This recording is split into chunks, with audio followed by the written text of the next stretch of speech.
മോനെ, മണ്ണിനും പിണ്ണാക്കിനും കൊള്ളാത്ത ഗന്ധർവ. നീ തല കുത്തി നിന്ന് ശ്രമിച്ചാലും അവളെ ചിരിപ്പിക്കാൻ നിനക്ക് കഴിയില്ല. എന്തുകൊണ്ടാന്നറിയോ? പ്രിയൻ അവളുടെ രക്ഷകനാ. അവന് അപകടം സംഭവിച്ചതേ അവൾക്ക് താങ്ങാൻ പറ്റിയിട്ടില്ല. നിനക്ക് പകരം അവനെ പിടിച്ച് ഗന്ധർവനാക്കിയായിരുന്നെങ്കിലേ മുക്ത മാഡത്തിനെ ഈസി ആയിട്ട് കൈലാഷിനെ സ്വന്തമാക്കാൻ കഴിയും.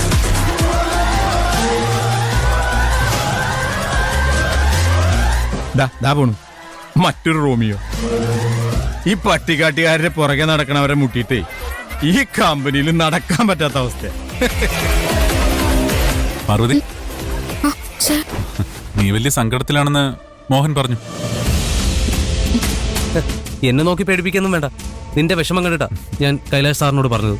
പ്രിയന്റെ അമ്മ പറഞ്ഞു തന്നെ ഓർത്തോണ്ടിരുന്നിട്ട് എന്താ പ്രയോജനം? ആ അമ്മ പറഞ്ഞതില് 1% പോലും സത്യമില്ലെന്ന് നിനക്കറിയില്ലേ? അതുകൊണ്ടൊന്നല്ല സർ.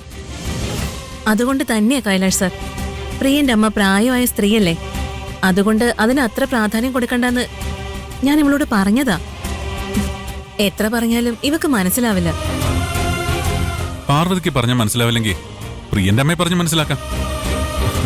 രണ്ടുപേരും തമ്മിലുള്ള പ്രശ്നം ഇങ്ങനെ തുടർന്നു പോകാൻ പാടില്ലല്ലോ. പാർവതി വാ, സർ. പ്രിയന്റെ അമ്മയെ കണ്ട് ഇപ്പൊ തന്നെ സംസാരിക്കാം. വാ. അയ്യോ വേണ്ട സർ, ഞാനില്ല.